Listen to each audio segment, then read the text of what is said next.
सुरुवात करूया। सकाळची एका राजकीय नेत्यानं दिलेली प्रतिक्रिया, त्यानंतर सुरू झालेल्या राजकीय चर्चांचा धुराळा, यामुळे आजचा दिवस हा स्पष्टीकरणांच्या मालिकेचा राहिला आणि दिवस अखेरीस महाविकास आघाडीतील तिन्ही पक्षांकडून वेगवेगळे सूर दिसले। डिलिमिटेशन विधेयक आणि महिला आरक्षणाच्या मुद्द्यावर महाराष्ट्राचं राजकारण अक्षरशः ढवळून निघालं आणि या सगळ्याची सुरुवात झाली ती खासदार सुप्रिया सुळे यांच्या एका वक्तव्यानं। एबीपी माझाशी बोलताना डिलिमिटेशन विधेयकात लोकसभेच्या जागांमध्ये 50% वाढ करण्याच्या प्रस्तावावर चर्चा करण्यास आम्ही तयार आहोत असं त्या म्हणाल्या। यावेळी त्यांनी शरद पवारांची राष्ट्रवादी, उद्धव ठाकरेंची शिवसेना, काँग्रेस आणि डीएमके पक्षाचा उल्लेख केला। एवढंच वक्तव्य पुरेसं ठरलं आणि महाविकास आघाडीची भूमिका बदलतीये का अशी चर्चा राज्यभर रंगली। सकाळी 9:15 वाजता सुप्रिया सुळेंनी एबीपी माझाशी ऑफ द रेकॉर्ड काय चर्चा केली ती आपण पाहूया।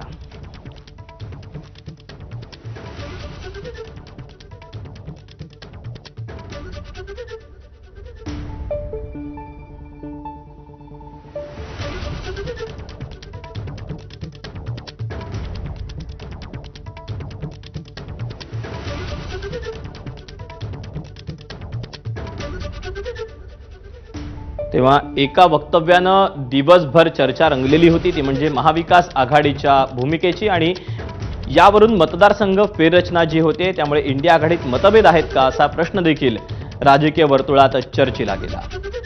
दरम्यान of the record Supriya Sule यांनी एबीपी माझाशी बोलताना एक वक्तव्य केलं होतं, ज्यामुळे महाविकास आघाडी, शिवसेना आणि काँग्रेस ही जी या महाविकास आघाडीतले हे जे घटक पक्ष आहेत त्यांच्यामध्ये आता सगळं काही आलबेल आहे का, समन्वयाचा अभाव आहे का, अशा काही गोष्टी, असे काही प्रश्न या निमित्तानं उपस्थित झाले।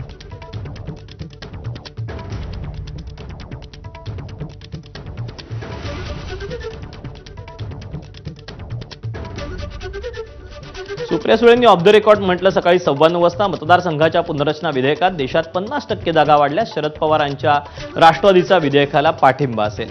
अमित शहांसोबतच्या सर्वपक्षीय बैठकीत अशा प्रकारचा प्रस्ताव आणण्यावर चर्चा झाल्याचं त्यांनी सकाळी 9:15 वाजता सांगितलं। चर्चेत केवळ शरद पवारांच्या पक्षानंच नाही तर ठाकरेंची शिवसेना, काँग्रेस आणि डीएमकेचाही होकार असल्याचं त्यांनी सांगितलं।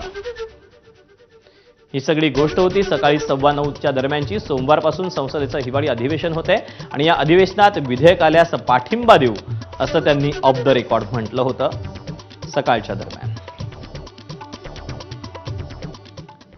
सुप्रिया सुळेंच्या